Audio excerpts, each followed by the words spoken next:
Oh, 'di ba? 'Yun ang katotohanan, mga kaibigan, 'no? Ang ang problema kasi sa vice presidente niyo, ang daming akusasyon, pero ni isang ebidensya, walang nilatag. Mas masahol pa kay Cory Aquino, 'no? Masahol pa, mga kaibigan. Cory Aquino, nagsampa 986 cases sa mga Marcos. Pagkatapos, binasura ang mga ang mga sinampang kaso kasi hmm, walang napatunayan. Eh, ngayon si Sara Duterte mas masahol at least si Cory Aquino nagsampa ng mga kaso. Pero etong si Sara puro lang bibig, bibig, bibig. Ang puhunan bibig, ni isang ebidensya, wala man lang, ibinigay. At least si Cory Aquino nagpasa ng ebidensya, mga newspapers, Xerox copy. Oh, at least may ebidensya, 'di ba? Eh, napawalang sala ang mga Marcos.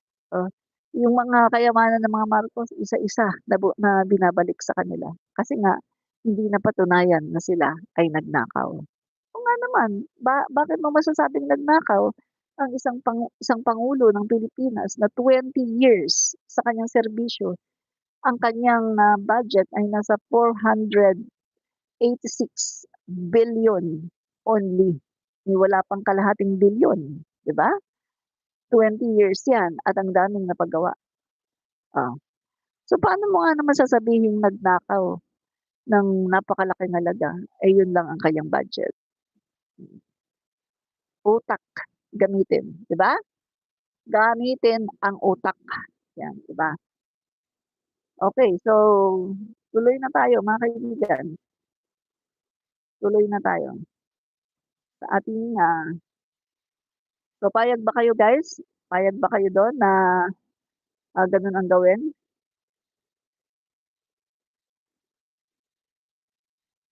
Na magkaroon ng Constitutional Convention para ibaba ang age ng Pangulo ng Pilipinas, 'no, ng mga senador, mga kongresista. Payag ba kayo? Pakilagay po ang inyong sagot sa comment section, 'no, at babasahin po natin 'yan. Pakilagay po ang inyong sagot, 'yan. So, eto mga kaibigan, 'no, topic natin, naku, ang dami nating topic ngayon. Okay, dami nating topic guys. Okay, okay. Crucified, laid behind the stone, leave to die, rejected in alone like a rose, trampled on the ground, it looked upon, totally above all. Yan, okay. So, ito na. Okay, so mga kaibigan, okay, papayag ba ang mga DDS na imbestigahan si Mark Villar? Oh, 'yan, kaibigan, 'no, unang katanungan natin, papayag kaya ang mga DDS na imbestigahan si Mark Villar? 'Yan. So, unang katanungan natin mga kaibigan, okay, tingnan natin, okay, papayag kaya sila? Sa tingin niyo guys, papayag kaya ang mga DDS na 'to na imbestigahan si Mark Villar? Na si Mark Villar po mga kaibigan ang, secretary 'no, ng, Department of, Public Works and Highways sa panahon po 'no, ni Digong 2016.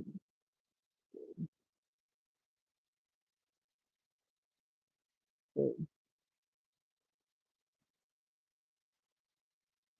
palagay ko hindi sila papayag mga kaibigan 'no. So, tingnan po muna natin sino ba 'tong si, Sara Diskaya.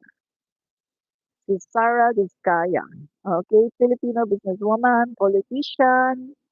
She's associated with the construction firm Street Gerard Construction Corporation. 'yan. So, siya po mga kaibigan 'no, ang, napaka-controversial ngayon. 48 years old lang pala siya. Pinanganak siya sa London, England 'no.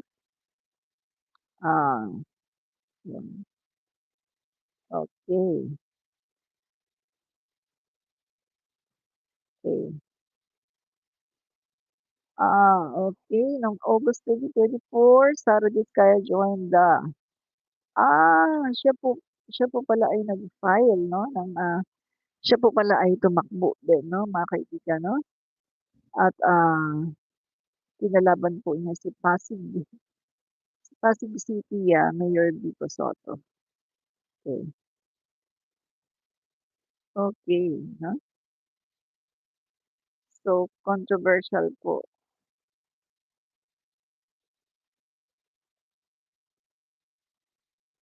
Okey, so isa po siya sa top 10 contractors under Duterte. Run record fraud, delays, blacklisting, 'yan. So, contractors with checkered histories have emerged as the top 10 winners of the biggest civil works contracts awarded from July 2016 to December 2017 under President Rodrigo R. Duterte.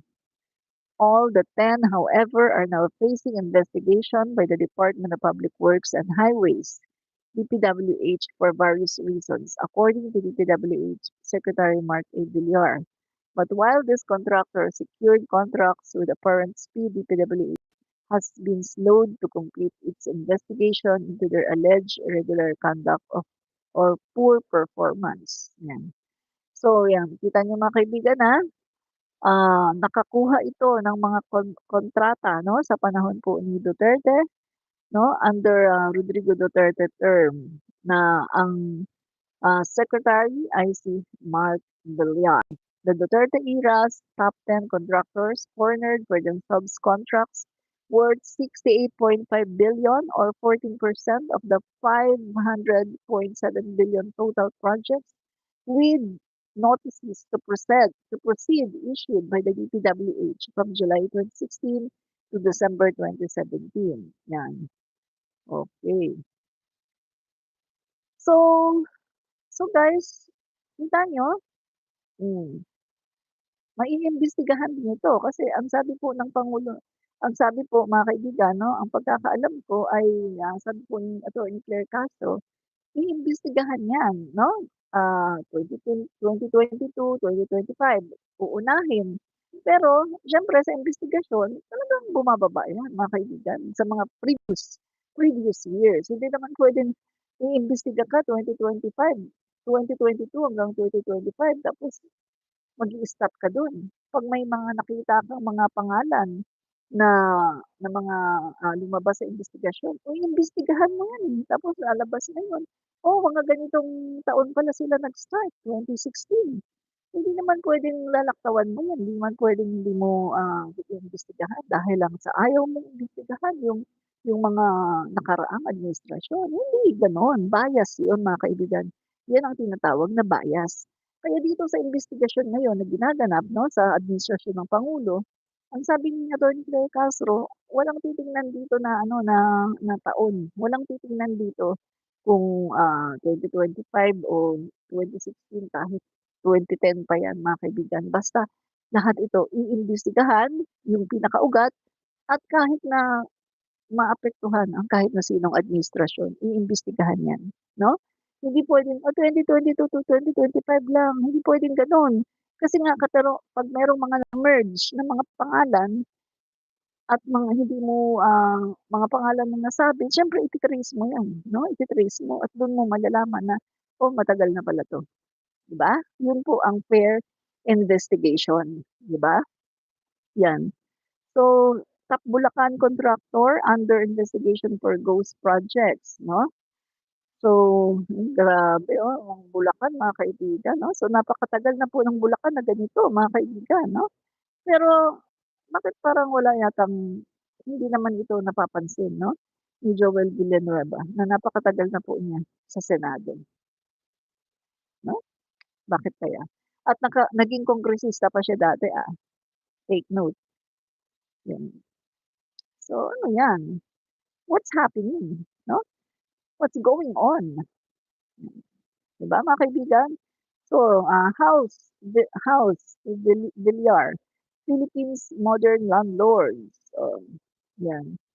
So, tingnan natin, in the Philippines, where politics and business are interwoven, few families have mastered this as effectively as the Villars. They have not only built an empire of subdivisions, condominiums, and malls, but political dynasty that can last for generations. Kasi tingnan niyo mga kaibigan, galit na galit kayo kay Diskaya, may mga tao pumunta kay sa bahay ni Diskaya, pinagbabato, 'di ba, pinagbabato. Pero tingnan niyo mga kaibigan, look at the Villar. Anong anong taon sila nag-boom? Anong taon ba dumami ng dumami ang properties ng mga Villar? Nagkaroon ng mga condominiums, mga subdivisions, malls, nagkaroon pa ng mga iba-ibang negosyo katulad na lang ng mga prime water, pati yata electric pinasok na at lahat-lahat. Anong taon sila nag-boom? Mukhang nag-boom sila sa panahon ni Duterte, 'di ba? So, dapat tingnan ito, hindi yung diskaya, diskaya, diskaya pinagbabato ng mga tao. Eh, anong nangyari sa Villar? Eh, alam naman natin ang history ng Villar, 'di ba? Mahirap lang ang Villar. Bakit pagdating yata sa panahon ni Duterte nag-boom ang kanilang ari-arian. Anong nangyari? At meron pang mga report, na hindi nagbabayad ng tamang tax ang mga negosyo ng Villar. Anong ginagawa ni Duterte during that time? Oh, lumalabas na naman yung yung katotohanan. Kaalyado, absuelto. Kaalyado, kinokonsente. Oh, 'di ba? Mga kaibigan, isip-isip. Galit na galit kayo sa Diskaya. Pero kung titingnan niyo, mas maraming properties ang Villar all over the country at ang dami nilang negosyo. Hindi lang construction, hindi lang, subdivision, hindi lang malls, hindi lang condominiums, pinasok pa nila ang sa kuryente, pinasok na rin nila ang negosyo ng tubig, prime water, everything.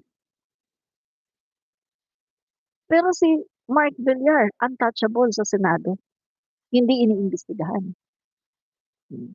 Pero galit na galit kayo sa Congress. Sinasabi niyong hindi iniimbestigahan si Saldico. Eh, anong sabi kahapon ng Congress? Iimbestigahan nila si Saldico, hindi pa nga lang napapatawag. Kasi iniisa-isa yan, inuuna muna yung mga kontrobersyal ngayon. 'Di ba? Kita niyo naman, Diskaya, yung city engineer, at yung mga, kung sino-sino diyan na talagang involved na involved. Pero iimbestigahan din nila at ipapatawag din nila si Saldico, 'di ba? Pero ang Senado, may sinabi ba? May sinabi na ba ang Senado na iimbestigahan si Mark Villar? Mukhang wala. So, sino ngayon ang nangungonsinti? Sino ngayon ang ahensya na medyo nagtatanggol sa kanilang kapwa na senador? Oh, 'di ba? Ano 'yan? Hmm, 'di ba? So, alam mo mga kaibigan, kahit nasaan pa si Saldico, kapag gusto siyang ipatawag, makakarating yan dito. At kapag hindi siya nag-take heed sa mga patawag sa kanya, ay magiging katulad siya ni Harry Roque. Yan ang katotohanan, 'no? Magiging katulad siya kay Harry Roque na pugante, 'no? Yan. So, ito, yung sa mga Villar, their influence extends beyond elected positions through policies that shape land use, infrastructure, and agriculture. They have played a decisive role in determining who benefits and who is left behind. But as the Philippines move forward with its aggressive build program and rapid land conversions, making the shift from an agricultural and an industrial country. The impact of these policies exposes stark inequalities. Villiers' story is often told as Manny Villar's story is often told as rags to riches tale. A young entrepreneur who turned a small housing loan business into Vista Land of Landscapes, one of the country's biggest real estate and companies. But his biggest asset was not just business acumen, it was political power. Yan. So, yan mga kaibigan, no? Yeah, his wife, Cynthia Villar, continued to family's political legacy, focusing on agriculture and land policies and Senate. She was instrumental in the passage of the rice tariffication law. My God, siya pala, which liberalized rice importation while intended to stabilize rice prices and ensure food security. The neoliberal law had significant repercussions for local farmers struggling to compete with the influx of imported rice and local consumers, suffering the price surge in this import-orient approach. O nga, no? Dahil sa rice tariffication law, kawawa ang ating mga magsasaka sa panahon ni Duterte. No? So, kung titingnan natin mga kaibigan, no? Ito dapat itong imbestigahan. Biruin mo mula nung naging politiko sila, nagkaganito na. Oh. Nagsilakihan ng mga asset, no? Tahimik. Tahimik si Mark Villar. No? Okay. Tahimik si Mark Villar. Titingnan natin Villar appointed controversial Bulacan DPWH executive. So si Manny Villar si Mark Villar pa pala ang nag-appoint doon sa Bulacan na executive no na imbestigahan. Okay, grabe. So tingnan nga natin 'to. Okay.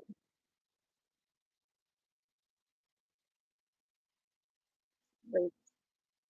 Dali, pwede ko lang isa kong cellphone. Okay. Wala. Tingnan nga natin yung yung link. Tingnan natin yung link. Ah,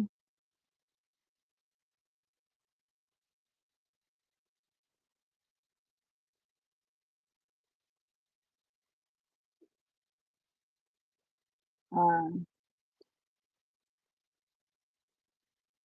okay. Saglit tingnan natin yung link. Ayun, ito na. Yan. So, ito nag-open na. Si Mark Villar tahimik pa din. Villar appointed controversial Bulacan DPWH executive. Yan. While engineer Henry Alcantara now stands at the center of a multi-billion peso flood control scandal in Bulacan, the official who had appointed him to the post has yet to speak on the issue. Kita niyo mga kaibigan, yung nag-appoint sa kanya na si Mark Villar ay tahimik na tahimik pa rin. In 2019, then Public Works Secretary and now Senator Mark Villar named Alcantara as head of the first engineering district of the Department of Public Works and Highways in Bulacan. The same office embroiled in several alleged ghost flood control projects. A document obtained by Politico showed Villar signed Special Order Number 92 on August 5, 2019, designating Alcantara to replace Engineer Ruel V. Angeles, who had then retired. Under and by virtue of this order, Engineer Alcantara is directed to perform the duties and assume the responsibilities pertinent to the position of district engineer, Villar wrote. So mga kaibigan, etong si Alcantara umamin, no? Umamin na siya ay merong negligence daw, no? At umamin din siya, mga kaibigan, na gumagamit siya ng iba-ibang pekeng ID na ginagamit niya sa pagkasino. Nagsusugal po siya sa kasino at gumagamit siya ng mga pekeng ID. So, eto yung mga kaibigan, yung bottom line dito. Nagkakasino siya. So, alam naman natin 'di ba, ang mga tao na nagsusugal na pumupunta sa mga kasino, kapag sila ay naba-bankrupt, kahit nga ipamilya nila puwede nilang ipagbili para lang sa kanilang, masuportahan ang kanilang mga sugal, yung kanilang bisyo. Alam po natin 'yan mga kaibigan na, talamak po 'no, yung mga tao na nagkakasino na addicted talaga sa sugal, sa kasino. Na nagpapatalo ng mga bilyon-bilyon. Oh, kaya ba nalusaw ang mga bilyones? Kaya ba nalusaw yung mga pera? Hmm. So, 'pag wala ng pang-kasino, oh, pondo na lang ng bayan sa flood control, oh. So ito mga kaibigan 'no, sabi nga po ni Congressman 'no, yung nag-press con kahapon mga kaibigan, nag-press con kami kahapon 'no, nandun kami. Nanonood, nakikinig at nagko-cover, ang sabi nga po ay kakasuhan siya ng plunder. Criminal case 'to 'no, plunder ang ikakaso sa kanya kasi umamin siya, na na-neglect niya yung kanyang trabaho. Kita niyo, na-neglect niya yung trabaho niya pero hindi niya na-neglect ang magpunta ng casino at gumagamit pa siya ng iba-ibang IDs para, ah, makapagsugal 'no, sa casino. Kita niyo? So the order supersedes previous issuance to the contrary and shall take effect immediately, added Villar, who now chairs the Senate Committee on Public Works. So 6 years later, Alcantara has emerged as a central figure in what has become as the Marcos administration's biggest corruption scandal. Yan. So mga kaibigan, no, yan po. Sinasabog na po yan, mga kaibigan, na dahil po sa, nakita ng pangulo natin, sobrang galit ng pangulo natin. Sabi ng pangulo, "I'm not disappointed, I'm angry." Hindi daw siya disappointed kundi siya galit na galit sa nangyari. At dahil po sa galit ng pangulo natin, 'yan pinuntahan niya yang mga sinasabi ng mga flood control na 'yan at nakita niya personal sa kanyang mga mata na ghost at wala talagang ginawa. Kaya nag-order ang pangulo natin to investigate. Imbestigahan lahat at yan may mga nasibak at nagkaroon na po ng bagong secretary ng DPWH.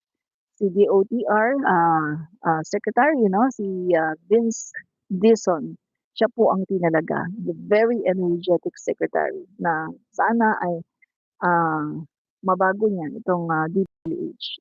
Kung paano niya, napaganda yung, DOTR, mga kaibigan. Sana gano'n din dito sa DPWH. Napaka-energetic niyan 'no, ni Secretary Vince Dizon na kita niyo yung katawan niya 'no, parang parang nangangayayat na kasi kita mo on the go talaga siya mga kaibigan.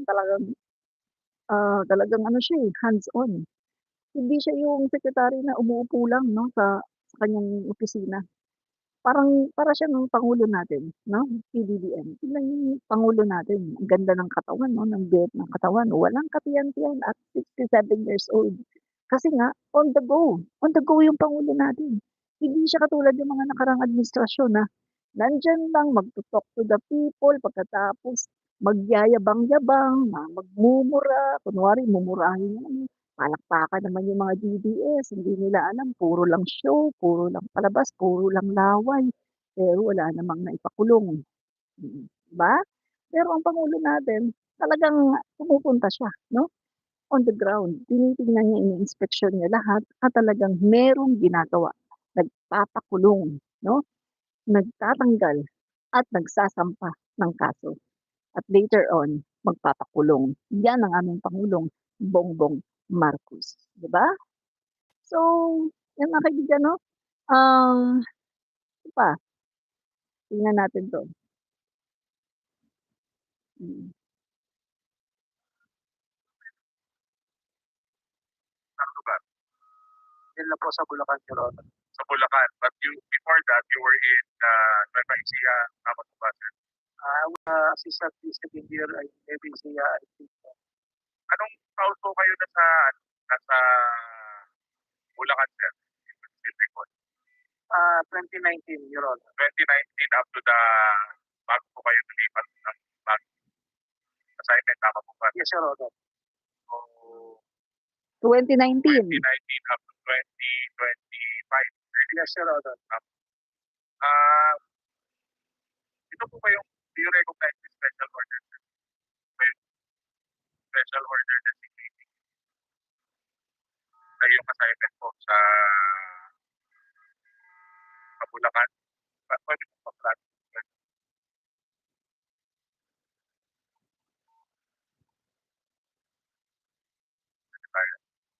Conflict is directed to special order.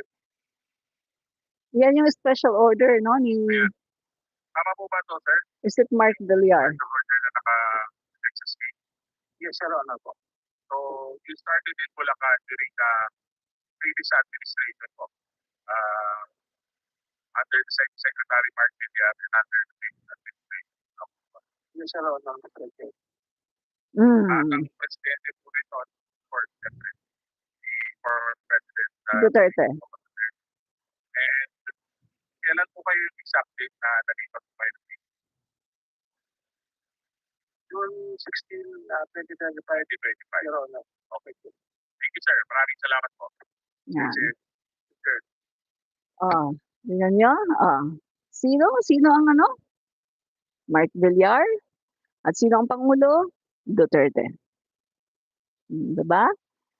So, kung titingnan natin mga kaibigan, halos lahat no, ng mga napangalanan ngayon ay mga tao na itinalaga noon pa sa panahon ng dating Pangulong Duterte.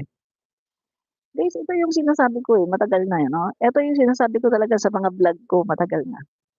Na dapat ang gawin dapat, no? Matagal ko na sinasabi ko last year pa mga kaibigan, dapat ang gawin ni PBBM pag upo niya, tanggalin niya lahat, no? Tanggalin niya lahat ng mga tao ni Duterte. Magmula sa itaas hanggang sa ibaba. Kaso parang ang natanggal lang yata ni PBBM yung itaas secretary lang. Pero alam niyo naman, kahit tanggalin ang secretary, yung pinakamataas, kung nandyan lahat ng mga appointed ni Duterte, magsasabuatan yan. Walang magagawa ang secretary kung magsasabuatan yung mga tao sa ibaba. At hindi nila ipapaalam yung mga nangyayari. Diba? Yan ang katotohanan. At sinabi din yan ni Duterte. Si Duterte din mismo ang nagsabi niyan sa kanyang talk to the people na nangyayari daw yung mga korupsyon. Hindi naman daw sa taas Hindi daw sa mga secretary level kundi doon daw sa mga mabababa. Si Duterte mismo nagsabi sa kanyang talk to the people. Alam niya. Kaya nga 'di ba, ang sinasabi ko noon, pag-upo ni PBBM, mahal na Pangulo, tanggalin mo lahat. From top to bottom, tanggalin mo lahat 'yan. Kasi nandyan ang mga tao na magsasabotahe sa iyong gobyerno. Ano yung sinasabi ng isang DDS? Ipalabas natin yung sinasabi ng DDS na meron daw sinasabi yung mga sa mga departamento no na hindi na daw magtatrabaho ng tama, na magpapa-chill na lang kasi nag-aantay na lang daw ng turnover ng gobyerno na si Sara Duterte na ang magiging pangulo. Kasi may gano'n daw sila na destabilization. So ito daw, malapit na daw si Duterte maupo at si Sara Duterte maupo. So magpapabanjing-banjing na lang daw ngayon kasi hindi na daw aayusin ang trabaho para lang sa gano'n ay mapulaan ang Marcos admin, para yung Marcos admin ay masira sa tao, so hindi na aayusin ang trabaho. Para daw magalit ang taong bayan kay President Marcos para patalsikin, para si Sara na daw ang maupo, no? So, dali papalabas ko sa inyo. Yung sinasabi na yan ng isang DDS na ganun daw yung nangyayari. Dali Wait guys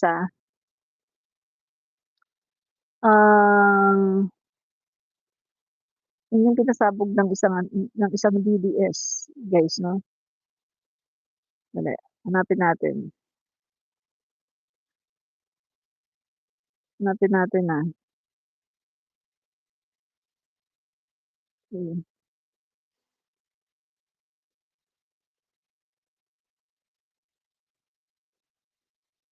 Sandali, nandito yata yun sa aking timeline kasi shinare ko lang siya, shinare ko. Wala, hanapin natin.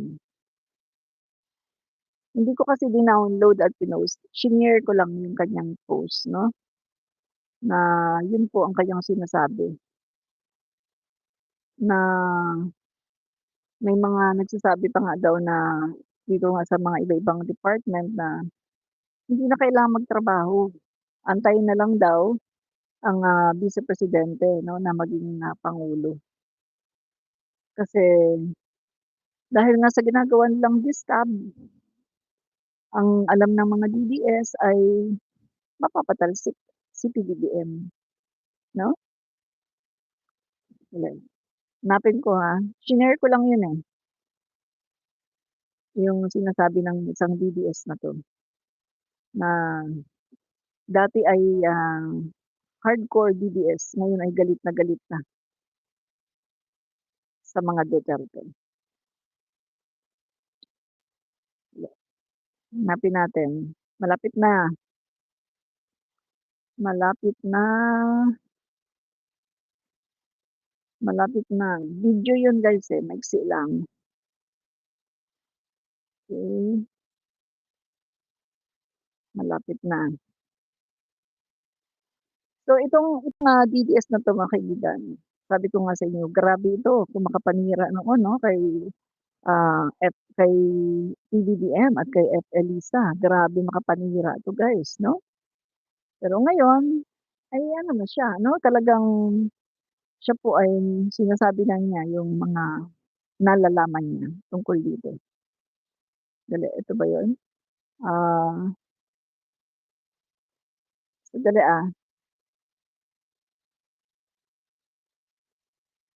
um, Maayong adlaw sa tanan-o. Alam niyo sa totoo lang, sandali noong titingnan 2016 kung bakit, hindi ako sumuporta kay FPRRD at the time, 'no? Una sa lahat, sandali guys, hindi ko alam kung yun ba yung video na yun, 3 kasi yung shinare ko sa kanya, Dali,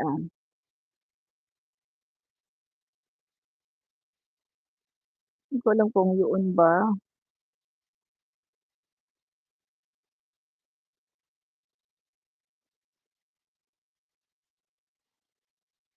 Pakinggan na lang natin 'no, para malaman natin. Hindi ko alam kung ito ba yung video na yun, yung sinasabi niya na, ah, yung sa mga ibang ahensya daw nagsasabi na kahit 'wag na daw magtrabaho, kasi ano antayin na lang daw kasi uupo na daw si Duterte 'no, si Sara.